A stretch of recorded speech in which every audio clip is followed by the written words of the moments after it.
Now, you've been saving in your retirement account for years. There's going to be a time, though, in the future when you have to start taking that money out. The government calls that a required minimum distribution, or RMD for short. Let's walk through some of the mechanics so that you feel knowledgeable and educated about it. So this impacts those pre-tax accounts. So pre-tax, again, are the tax deferred or traditional accounts. We're going to use an IRA as an example. So when you put the money in, the government gave you an incentive. They allowed you to reduce your taxable income or get a deduction on your tax return. Now they're waiting for their tax revenue. And they say at a certain age, that has to start. So there's two different rules here. Those in the past, we're looking at age 70 and a half. For those that haven't reached age 70 and a half yet, it's a new rule. It's age 72. And let's walk through this in a chart. I want to lay it out so it's real obvious and easy to understand. So in a calendar year, let's use the assumption someone turns 72 in September. So that's noted here by RBD, required beginning date.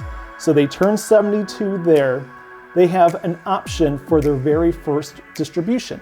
They can decide whether they take it in that year or if they wait until April 1st of the following. So that's only on your very first distribution. So the year that you turn 72.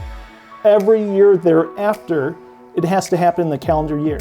You could take it monthly, you could take it once. So I'm just showing it here happening at the end of the year. Year 2, you take your distribution by 12/31. Year 3, you take it by 12/31. Every year thereafter, it has to happen by the end of the year. That's called satisfying your RMD requirement.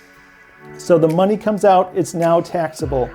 Now that you've been saving in your retirement account for years, there comes a time where you have to start taking that money out. The government calls this your required minimum distribution, or RMD for short.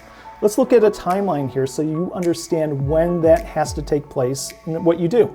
So in the year that you turn 72, in our example here, I'm just saying September, October-ish, this individual turns 72. They are required to take the money out. On their very first distribution, they can decide if it happens by the end of that year or if they wait to the grace period of 4/1 of the following year. So you have two options. Every year thereafter, so year 2, it has to come out by the end of the year. Year 3, it has to come out by the end of the year. You could take it monthly or you could take it quarterly. As long as you satisfy it, meaning you withdraw the money by the end of the year, you've met your RMD requirement. So circling back and looking at that very first distribution, it will depend on what you have going on. Whether you're still working, whether you're collecting a pension, you have other income which will drive up your taxable income, whether you take it one year or the next. It may make sense to take it right now, or it may make sense to wait. In that second year though, you're gonna have two distributions at the same time. So there's a lot going on here. We love doing this. We love laying out a plan and a strategy and helping you decide which option makes the most sense for you. So if you need help, please feel free to reach out. We'd love to help you.